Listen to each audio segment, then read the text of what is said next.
माननीय प्रशांत भाऊ गोवर्धने यांच्या नियोजनाने या ठिकाणी आज लढवय्या पुंजाबाबा गोवर्धने फाउंडेशन नाशिक आयोजित विद्यार्थ्यांना मोफत दप्तर वाटपाचे या ठिकाणी आयोजन आपण केलेलं आहे। त्याचबरोबर उद्या 9 ऑगस्ट अर्थात क्रांती दिन, जागतिक आदिवासी दिन या दोन्हीचं औचित्य साधून आपण या ठिकाणी आज हा छोटेखानी कार्यक्रमाचं आयोजन केलेलं आहे। तर या छोटेखानी कार्यक्रमाच्या या कार्यक्रमस्थळी आजच्या कार्यक्रमाचे अध्यक्ष म्हणून आपल्याला लाभलेले सन्माननीय आपल्या केंद्राचे केंद्रप्रमुख कुमोद साहेब, त्याचबरोबर विस्तार अधिकारी सुद्धा त्यांच्याकडे चार्ज आहे। तर सर्व आलेल्या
एक शिरवीर होते। इंग्रज सत्तेच्या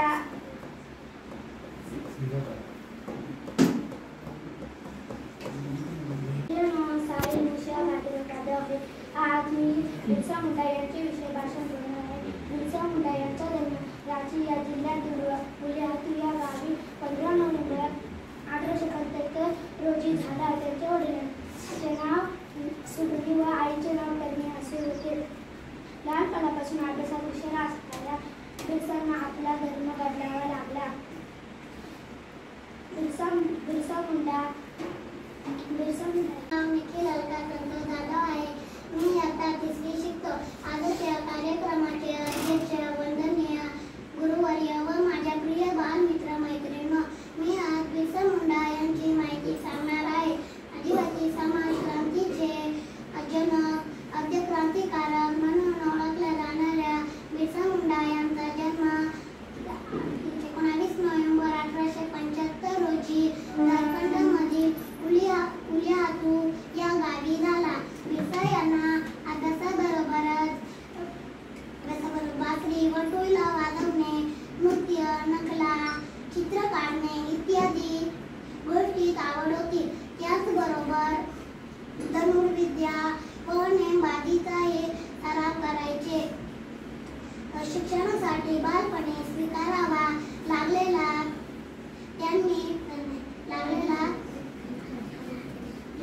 ख्रिश्चन धर्माचा त्यांनी पुढे त्याग केला.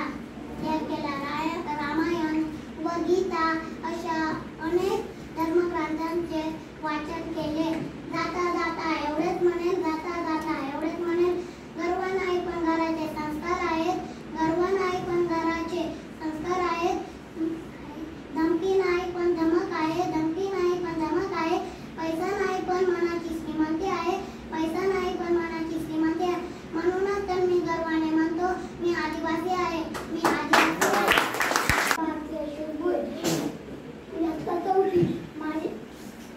आज मी रावजी बांगरे यांच्याविषयी भाषण बोलणार आहे. रावजी बांगरे यांचा जन्म 8 नोव्हेंबर 1805 रोजी अहमदनगर जिल्ह्यातील देवगाव येथे झाला. त्यांच्या वडिलांचे नाव रामजी व आईचे नाव रमाबाई असे होते. रावजी बांगरे हे नमस्कार. माझे नाव सायली अलका संतोष जाधव, अध्यक्ष महोदय, पूज्य गुरुजन वर्ग आणि आजच्या कार्यक्रमाचे प्रमुख पाहुणे आणि माझ्या बालमित्रांनो, आज आपण लढवय्य पूज्य बाबा गोवर्धने फाउंडेशन नाशिक आयोजित शालेय दप्तर वाटप या कार्यक्रमासाठी एकत्र जमलेला आहोत. मित्रांनो, मला अभिमान आहे या मातीचा. आणि या माती जन्मलेल्या क्रांतिकारांचा. कारण ज्योतीप्रमाणे स्वतः जळून दुसऱ्यांच्या आयुष्यात प्रकाश देण्याचे काम याच मातीत जन्मलेल्या लढवय्या पूज्य बाबा गोवर्धन यांनी केलेले आहे. यांचा जन्म अत्यंत गरीब परिस्थितीत झाला होता. कॉम्रेडी विचारसरणीचा प्रभाव त्यांच्यावर झाल्याने त्यांचे उभे आयुष्य किसान सभेचे मोर्चे, तालुक्यातील शेतकऱ्यांचे विविध प्रश्न सोडवण्याचे मोर्चे आंदोलन करण्यासाठी त्यांनी सर्वपक्षीय नेत्यांना सोबत घेऊन एकत्र करण्याचे काम लढवय्या पूज्य बाबा गोवर्धन यांनी केले होते. अनेक तरुणांना सोबत घेऊन तालुक्यातील विविध प्रश्न सोडवण्याचे काम मार्गी लावले नाही तर ते काम पूर्ण होईपर्यंत पाठपुरावा सुद्धा त्यांनी केला. त्यांच्या आज पुण्यतिथीनिमित्त मी त्यांना अभिवादन करून माझे 2 शब्द संपवते. धन्यवाद. कर लागत होते त्याच्या विरुद्ध आणि भातलाड्याविरुद्ध जिंदाबाबांनी इंग्रजांविरुद्ध तसेच स्वातंत्र्योत्तर काळानंतर तत्कालीन सरकारविरुद्ध लढा देऊन शेतकऱ्यांचे प्रश्न सोडवले. तसेच नंतर त्यांचा किरण नातू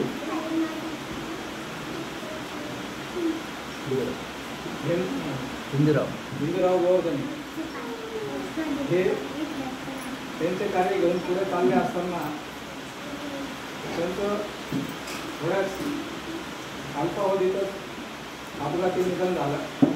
त्यांचाही आज स्मृतिदिन असतो. त्या स्मृतिदिनानिमित्त जिंदाबाबा गोवर्धने या नावाने जे मंडळ चालवलं जात आहे त्यामार्फत संचालक मंडळातर्फे दरवर्षी आदिवासी आश्रम शाळांमध्ये ज्या ज्या वस्तूंची गरज असते मुलांकरता, त्या शाळेकरता, त्या शाळेच्या वास्तूकरता, ती तिथल्या संस्था चालकांना विचारली जाते आणि त्या माध्यमातून त्यांचे प्रश्न सोडवण्याचा प्रयत्न केला जातो. थोडक्यात इतकंच सांगतो. अध्यक्ष महोदय आणि सर्वांचे मी आभार मानतो मला संधी दिल्याबद्दल.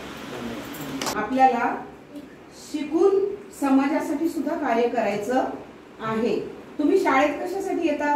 सगळे शिक्षण घेण्यासाठी. शिक्षण घेऊन काय करणार? मोठं होणार. शिक्षण नाही घेतलं तर मोठे नाही व्हायचे का तुम्ही?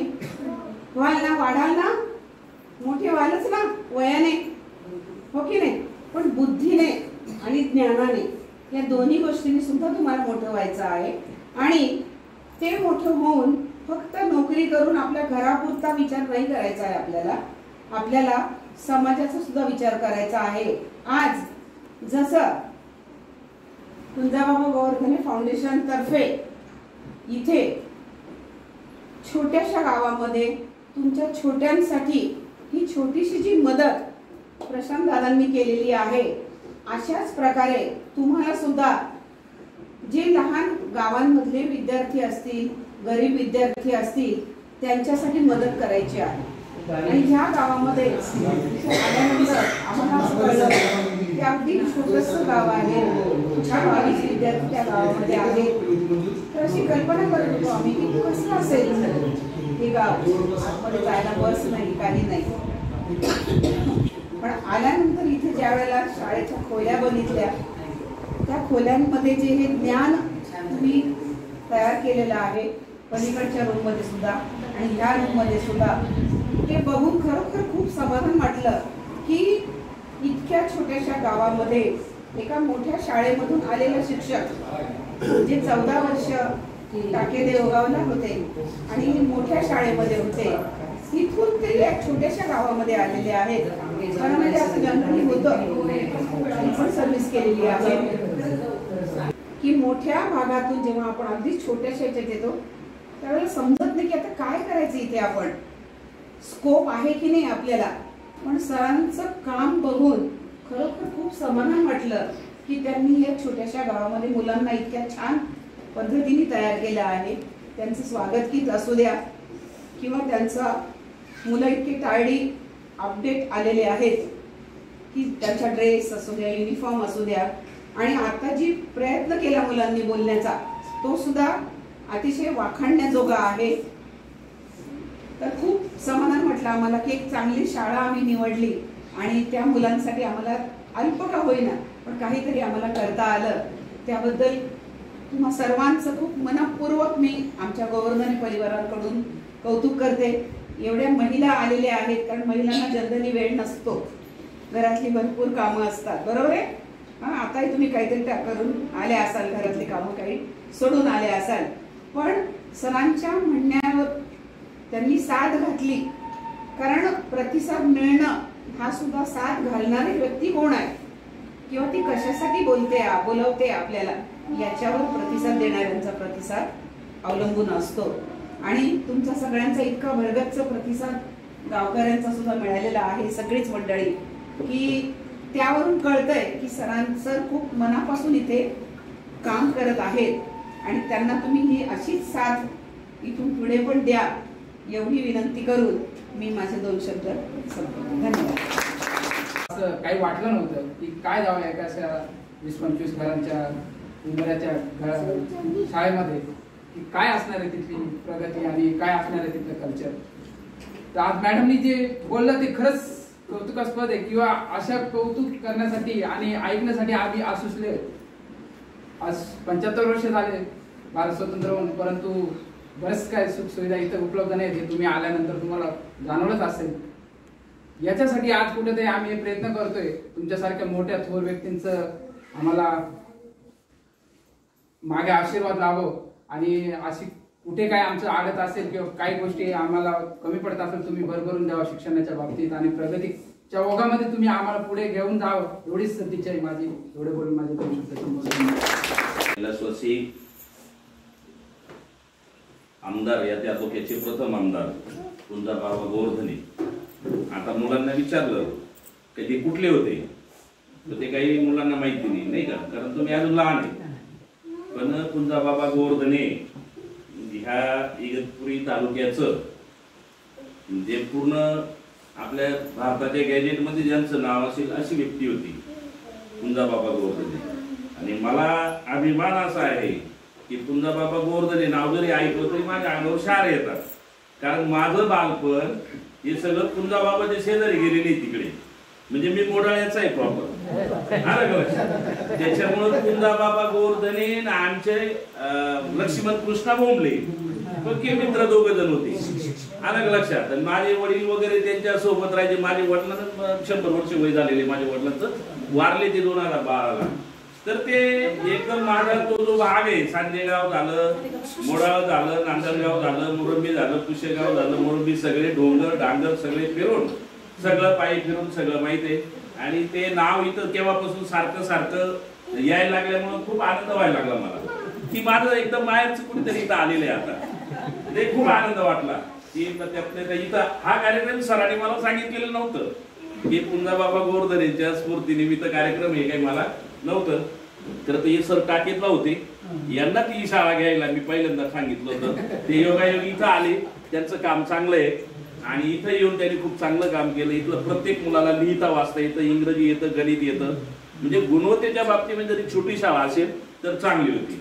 आता सरांचं थोडंसं कौतुक करून घेतो, म्हणजे तुम्हाला सर म्हणजे काय, सरांचं कौतुक म्हणजे दुसरं या भगिनींचं पण बरं का, म्हणजे हे बालक आणि हे पण, कारण आपलं गाव किती चांगलं आहे, आपण केलं त्याचं श्रेय मी तुम्हाला देईन. तुमचंच कष्टाचं आहे, तुमच्यासाठी तुम्ही केलं, तुमचं मनापासून अभिनंदन करतो. बाबा आमदार गोवर्धने हे कम्युनिस्ट पक्षाचे आमदार होते. कम्युनिस्ट पक्ष मुंबईमध्ये जशी शिवसेना आली तसं कम्युनिस्ट पक्ष मागे मागे गेला, परंतु आदिवासी भागामध्ये, डोंगराळ भागामध्ये शेतकऱ्यांचा पक्ष म्हणून त्याची फार ख्याती होती. आणि त्या पक्ष हळूहळू आपल्या याच्यामध्ये तो गेला, मध्ये तरी आरक्षण झालं, आदिवासी आमदार निर्माण झाले या ठिकाणी. आणि त्याच्यामुळं बाबांसारखे ते परिवार मागे राहिला असेल असं मला वाटतंय. कारण मी जेव्हा लहान होतो तेव्हा आम्हाला गाडी नव्हती, एसटी नव्हती. कारण मी जेव्हा शिक्षण घेतलं तेव्हा मी आश्रम शाळेत शिकलो. 4थी पर्यंत जेव्हा मी शिकलो, मी 3री पर्यंत शाळा शिकलो, शाळा सोडून दिली तिथं, म्हणजे बाकी लागलो होतो. म्हणजे विषय संपून गेला होता. 10-12 भावंड होतो, खायला काही नव्हतं. सगळी तिकडे वावरडीची कवल्याची भाजी खायची, खेकडं काढायचे, ते खायचे, किरवं उपळायला जायचं, काय त्यांना माहिती आहे सगळं. जर तुम्ही तिकडे दिवस काढले असतील, सुनाबायांना नसेल माहिती जेवढं काही, पण ते दिवस मला आठवले सगळे. त्या सगळं बाबळीचं रान, वावरातून जायचं दळायला. आम्ही दळण डोक्यावर, आमच्या गावात गिरणी नव्हती, गिरणी घेऊन गोवर्धनेच्या गिरणीमध्ये सांजेगावला जायचं. तिथं लग्न 10, 15, 20, 30 लग्न एकत्रच व्हायचे. ब्राह्मणाची गरज नव्हती, कारण आम्ही जेवायला जायचो, कारण आम्हाला बुद्धी शिराय काय जायचं म्हणून आम्ही पायी जायचो तिथपर्यंत. तरी एवढे लग्न राहिले, फार वाईट परिस्थिती होती. आणि एक माझी विनंती आहे की जे तुम्ही अध्यक्ष फाउंडेशनचं काम करताना, की आपल्या तालुक्यात आहे, बाहेर जाऊ द्या मग. आता नवीन बॉडी वगैरे जर आली येतात कधी पंचायत समितीला, तर एक मीटिंग मध्ये तुमचा प्रस्ताव तयार करा या संघटनेच्या वतीने. आम्ही पण मागणी करू की हा जो 9 ऑगस्ट आदिवासी गौरव दिन वगैरे होतो, तर त्या दिवशी कुंजाबाबा गोवर्धने यांचा स्मृती दिन सुद्धा त्यासोबत साजरा करावा. प्रत्येक गावागावामध्ये, शाळेमध्ये होईल, मुलांना माहिती होईल आपला तालुका कुठे होता, कुणी कुणी लढा दिला. भारताची सगळ्यात मोठी लढाई कुंजाबाबांनी दिलेली, सगळ्या शेतकऱ्यांसाठी जीव देणारं, रक्ताचं पाणी करणारे म्हणजे कुंजाबाबा गोवर्धने. या सर्वांच्या स्मृतीला मी विनम्र अभिवादन करतो. आणि या ठिकाणी ही जे संस्था चालवणारे अध्यक्ष असतील, यांचा जो परिवार आहे, गोवर्धने परिवार आहे, मला काही आधी चालता येत नाही तरी तुम्ही इथपर्यंत आल्या. मला खूप म्हणजे हे खूप वाईट वाटतं, खरं वाटतं की त्यांना काहीतरी तळमळ आहे. बघा आपल्यासाठी इथं त्या जेवढ्या परिस्थिती आल्या त्यांना उभा राहायला सुद्धा त्रास होतो. तर आपण एक लक्षात ठेवा, मी जाता जाता मग ते सांगत की ही माणसं त्यांचं सगळं सोडून आपल्यासाठी आले. तुम्ही इथे जे काही 20-22 मुलं आहेत, ह्या आई बापांना मी सांगतो की 20-22 मुलांमधून 5 मुलं जरी आपले चांगले शिकले, ती पूर्वी चांगले भोसला मिलिटरीला गेली, चांगल्या स्पर्धांमध्ये शिष्यवृत्तीमध्ये आले, ही एक मुलगा 2 मुलं जरी आपल्या गावातले तयार झाले तरी आपल्याला अभिमान आहे. मला खोटाने सांगेल, मग आमच्या गावामध्ये 4थी पर्यंत शाळा होती. मला शिकवणारे बाळू गोपाळा गोवर्धने, वरती घर होतं तिकडे गावाच्या वरच्या बाजूला. तुम्ही ओळखत असाल, वारले ते. म्हणजे त्यांनी मला शाळेत नेलं. त्यांनी मला माझ्या वडिलांना सांगितलं, बाबा याला कशाला भाकऱ्या वाळ्या पाठवतो, याला शाळेत पाठवा. 3 वर्ष शाळा सोडून दिली. मी 4थी 5वी पर्यंत शिक्षण केलं. 8वी 9वी आश्रम शाळेत गेलो, काळुसत्याला शिकलो, वैतरणला शिकलो, मालेगावला DED ला गेलो, DED होऊन आलो आणि नोकरी करतोय. माझा मुलगा एक चांगला असिस्टंट प्रोफेसर आहे, मुलगी माझी ITI कडे लागलेली आहे, दुसरी मुलगी BSc ऍग्री झालेली आहे. माझे मुलं शिकले. बघा, शिक्षणामुळे कुठून पुढे गेलं, नाही तर भाकर बी खायला मिळत नव्हती. मग आपल्याला सुधारायचं असेल तर शिक्षण आहे. म्हणून या जयंती पुण्यतिथी किंवा अशी माणसं आपल्यापर्यंत आली, यांच्यापासून आदर्श घेऊन भले खायला कमी मिळालं, जरी कपडा फाटका असलं, जरी डोक्याला तेल नाही मिळालं, पण शिक्षणाकडे आई बापांनी सगळ्यात जास्त लक्ष द्यायचं. तुमचं पोरगं जेवढं शिकेल तर तुमची प्रगती झाल्याशिवाय राहणार नाही. आपल्याला नंतर बोलायचं काही काम राहणार नाही. एवढंच या जयंती आपल्या स्मृती दिनानिमित्त मी सगळ्यांना सांगू इच्छितो. मला या ठिकाणी सरांनी बोलवलं, माझा एवढा इच्छित सन्मान केला, करायला नाही पाहिजे केला, आणि मला या ठिकाणी बोलवलं. या मला सन्मानात जाऊ द्या, पण आपली ओळख झाली, या माणसांची माझी ओळख झाली, त्याच्यामुळे मला खूप आनंद वाटला. या ठिकाणी कुमार आहे, त्यांचेही मी या ठिकाणी मनपूर्वक धन्यवाद मानतो. आणि मला बोलण्याची संधी दिली. माझ्याकडून काही जास्त बोललं गेलं असेल याबद्दल मला माफी करावी, आणि माझं 2 शब्द संपवतो. धन्यवाद. जय हिंद, जय महाराष्ट्र. सगळ्यात अवघड काम म्हणजे अध्यक्षीय मनोगत व्यक्त करायचं. कारण सगळ्या वक्त्यांचं ऐकून ऐकून श्रोते पण गेल्या 1.5-2 तासापासून बोर झाले असतील. बोर म्हणण्यापेक्षा एवढा वेळ बसले, बाकीचं लक्ष दुसरीकडे असतं, जेवणाचा वेळ झालेला आहे, आणि त्यातल्या त्यात चिमोडे. कार्यक्रमाचा अतिशय वेगळा आहे. लहान मुलं, गावातील ग्रामस्थ आणि सर्व फाउंडेशनचे पदाधिकारी, नेमकं वक्त्यांनी बोलावं काय आणि बाकीच्यांनी ऐकावं काय. लहान मुलांसाठी बोलायचं, गावकऱ्यांसाठी बोलायचं की फाउंडेशनच्या, हे सगळ्यात अवघड गोष्ट असते. आणि सगळ्यात शेवटच्या माणसाला बोलायची वेळ आली त्याच्या इतकं दुःख नाही. कारण सगळ्यांचं सगळं काही बोलून झालं असतं. आता तुम्ही क्रांतिकारांविषयी, कुंजबाबांविषयी सगळं काही ऐकलं, पण मग तरी पण एक अध्यक्ष नात्याने 2 शब्द बोलणं केलं. तसं बाबा पण काय करायचे, दिवसभर स्वच्छता करायचे आणि संध्याकाळी हातात टाळ घेऊन या गोरगरिबांच्या, अंधश्रद्धा लोकांच्या डोक्यातला मळ साफ करायचे. ते पंढरपुरात जायचे तेव्हा सांगायचे, अरे विठ्ठला, तू त्या विटेवरून थोडासा बाजूला ये, कमरेवरचे हात बाजूला काढ आणि बघ तुझ्या चंद्रभागेच्या तिरी या लोकांनी काय गुलाबाची फुलं पसरवलेली. म्हणजे स्वच्छता नव्हती तेव्हा. लोकांना सांगायचे, अरे आपण इथं बसतो, इथं तुम्ही जेवण करता, ते तीर्थ प्राशन करतात आणि इथंच घाण करतात. तो विठ्ठल थोडी तुमचं आरोग्य दुरुस्त करायला येणार आहे. इतकं साध्या साध्या गोष्टीतून ते सांगायचे. त्यांची एक सुंदर कविता आहे, ती आपल्याला सगळ्यांना लागू पडते बघा. जे महात्मे जे करायचे तेच काम त्यांनी पुढे चालवलं, तेच कार्य चालवलं आणि लोकांना सुधारण्याचा प्रयत्न केला. तसंच ते काय म्हणायचे की किती पूजला देव, बघा कर्माला महत्व कसे द्यायचे. अध्यात्मात जरूर आपण पगडा ठेवा, देवाला जरूर पूजा. या महात्म्यांना का पूजतो? हे देव होते का? हे देव नव्हते तरी आज कित्येक अनेक वर्षानंतर त्यांचं पूजन होतं. ते देव पाहिले नाही आपण, खरे देव, पण हे देव आपण पाहिलेले, कारण यांचं कार्य आपल्याला माहिती. तसं ते म्हणायचे, किती पूजला देव तरी देव अजून कुणाला घावला नाही. कुठे राहतो कुणाच ठाऊक, अजून कुणालाच पावला नाही. आपण पाहतो की आता बरेच उदाहरणं झाले अध्यात्माचे, पण अध्यात्माच्या बाबतीत दररोज पेपरला वाचतो मी. प्रसार माध्यमांचं सांगतो, माझं नाही सांगत. अध्यात्म व्याभिचारी झालं, समाजकारण हिंसाचारी झालं आणि राजकारण भ्रष्टाचारी झालं. हे दररोज आपण वाचतोय. मग आता सामान्य माणसाने कसं करायचं? म्हणून गाडगे बाबा सारखे संत तेच म्हणायचे, अरे मंदिरा मोर लुटली इज्जत हा बघत बसला पोरीला. मंदिरा मोर लुटली इज्जत हा बघत बसला पोरीला. रक्षण करतो म्हणाला स्वतःच गेला चोरीला. देव चोरीला जातात का नाही? आणि आपण म्हणतो रक्षण करतो, देवा धाव. पण आपण समाजातल्या घटना या समोर पाहतो. ते असं म्हणायचे, आंघोळ करतो म्हणे दुधानी, जणू सगळ्या गायी याच्याच बापाच्या. गाडगे बाबा खूप एकदम साधं साधं बोलायचे, पण एकदम मार्मिक बोलायचे. आंघोळ करतो म्हणला दुधाने, जणू सगळ्या गायी याच्याच बापाच्या. आणि पुढे ते म्हणतात,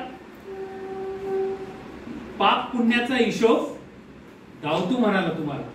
पाप पुण्याचा हिशोब धावतो म्हणाला तुम्हाला, पण पाप पुण्याचा हिशोब अजून याने कुणालाच धावला नाही. आणि कुठं राहतो कुणास ठाऊक, अजून कुणालाच धावला नाही. म्हणून आपण जे शिक्षण चालू आहे त्या शिक्षणावर महत्व द्या. ते म्हणायचे मुलांना शिकवा बाबांनो, सावकारी कर्ज घेऊ नका, भुकेलेला अन्न द्या, तहानलेल्याला पाणी द्या. तसं तुम्ही आज आमच्या या अतिशय दुर्गम असलेल्या कोपऱ्यातल्या मुलांसाठी जसं प्लॅस्टिकची पिशवी सांगितलं, ते दप्तर भिजू नये, कारण पुस्तकाने मस्तक घडतं आणि ते घडलेलं मस्तक जगेपर्यंत आयुष्यात कुणाचंही हस्तक होत नाही. मग ते पुस्तक सुरक्षित राहावे म्हणून तुम्ही या मुलांपर्यंत पोहोचला. सरांनी सांगितलं, जे का रंजले गांजले त्यासी म्हणे जो आपुले, तोची साधू ओळखावा देव तेथीची जाणावा. आपल्या फाउंडेशन मध्ये असे विद्यार्थी पुढे देव पाहतील, तोच खरा त्यांच्या दृष्टीने देव. कारण ते जर या एका बॅगने जर त्यांचं आयुष्य घडलं तर ही बॅग त्यांच्या नेहमी स्मरणात राहील. मला त्या कुंजाबाबा गोवर्धन फाउंडेशनच्या वतीने एक बॅग मिळाली होती आणि त्या बॅग मुळे माझं दप्तर कधी पावसात भिजलं नाही, माझं दप्तर सुरक्षित झालं, हे त्यांच्या कायम स्मरणात राहील. असंच कार्य आपल्या फाउंडेशनच्या वतीने तळागाळातल्या लोकांपर्यंत पोहोचेल अशी आशा बाळगतो. आणि खरं हेच कार्य आपले जे पूर्वज आहेत कुंजाबाबा गोवर्धनी यांच्या या स्मृती दिनानिमित्त अभिवादन ठरेल. कारण आपले कोणीतरी वंशज कुणाच्याच लक्षात राहत नाही. आता या मुलांना जर विचारलं तुमच्या आजोबाचं नाव काय रे, कदाचित काही मुलं सांगतील, पण पंजोबाचं नाव सांगा रे, मला वाटतं कोणताही मुलगा सांगू शकणार नाही. आज कुंजाबाबाच्या निमित्ताने त्यांच्या खापर पिढीचे मुलं नाव घेत आहेत आणि तेच नाही घेत तर सगळा इगतपुरी तालुका नाशिक जिल्हा घेतोय. केपीची कॉलेजच्या निमित्ताने महाराष्ट्रभर ते नाव गाजतंय. अशा संत महात्म्यांचं आज पुण्यतिथी निमित्त आपल्यालाही योग आला आणि त्यांचे विचार, त्यांच्या विचारांचा पगडा किंवा त्यांचे विचार घेऊन जसं भाताचा लढा असेल, शेतकऱ्यांसाठी जगणं असेल, सावकारांविरुद्ध लढा असेल, हे सगळे लढे म्हणतो ना, जे लोकांसाठी जगले तेच जगतात. मग या लोकांनी जगासाठी कार्य केलं, लोकांसाठी कार्य केलं, म्हणून आज त्यांचे हे पुण्यतिथीचे किंवा जयंतीचे दिवस आपल्याला साजरे करून त्यांचं स्मरण करता येतं. त्या तिघाही महात्म्यांच्या स्मृतीला पुन्हा एकदा अभिवादन करतो. आणि ऑगस्ट क्रांतीमध्ये ज्या ज्या क्रांतिकारांनी आपल्या देहाचं बलिदान केलं, 15 ऑगस्ट याच महिन्यात होतो, त्या स्वातंत्र्य दिनानिमित्त ज्या तळागाळातल्या थोर क्रांतिकारांनी आपल्या रक्ताचं बलिदान दिलं त्या सगळ्यांना अभिवादन करतो. या शाळेने जो अतिशय छान असा कार्यक्रम आयोजित केला, एकदम छान, एवढ्या लोकांमध्ये पण 2-3 तास चालला, कुठेही चुळबुळ नाही, काही नाही, अतिशय छान, अतिशय सुंदर असा कार्यक्रम राबवला. त्या सरांचे, त्यांना मदत करणाऱ्या त्यांच्या सगळ्या कमिटीच्या अध्यक्षांचे, तुमच्या सगळ्या ग्रामस्थांचे पुन्हा एकदा अभिनंदन करतो आणि माझे 2 शब्द संपवतो. धन्यवाद. आणि आमचे बंधुबा यांच्या निमित्त दरवर्षी या ठिकाणी पूर्ण कार्यक्रम घेण्याच्या निमित्ताने यावर्षी इथं कार्यक्रमाला योग आला. आणि सुरुवातीलाच या ठिकाणी गोवर्धन कुटुंबाचं या ठिकाणी बालपरिवारानं म्हणजे स्वागत केलं. त्यातून या शाळेची शिस्त व शिक्षक वृंदाचं या ठिकाणी परिश्रम या ठिकाणी लक्षात आलं. खऱ्या अर्थानं कुंजाबाबांनी जो आपला हा तालुका आदिवासी आणि या आपल्या तालुक्यात प्रमुख एक म्हणजे भात, तर कुंजाबाबांचं महत्त्वाचं कार्य काय तर या भातासाठी लढणारे ते प्रणित इथे जातात. आणि त्यांच्या कार्याची आठवण, त्यांच्या कार्याचा वारसा कुठेतरी चालावा म्हणून या ठिकाणी आमच्या परिवाराचं जे आमचा प्रशांत गोवर्धन यांचं जे फाउंडेशन आहे त्या बाबांचा वारसा कुठेतरी तो लोकांच्या लक्षात राहावा. या ठिकाणी जे काही कार्यक्रम आहे त्यानिमित्तानं हा वारसा या ठिकाणी चालत असतो. या ठिकाणी आपल्या शाळेची निवड झाली, आपल्या सर्वांचे या ठिकाणी काम करून खूप आनंद वाटला. आमच्या परिवाराचे आपण खूप स्वागत केलं, तर आपल्या सर्वांचं अभिनंदन. उपस्थित व्यासपीठावर असेल मान्यवर या ठिकाणी आपलं या ठिकाणी अभिनंदन.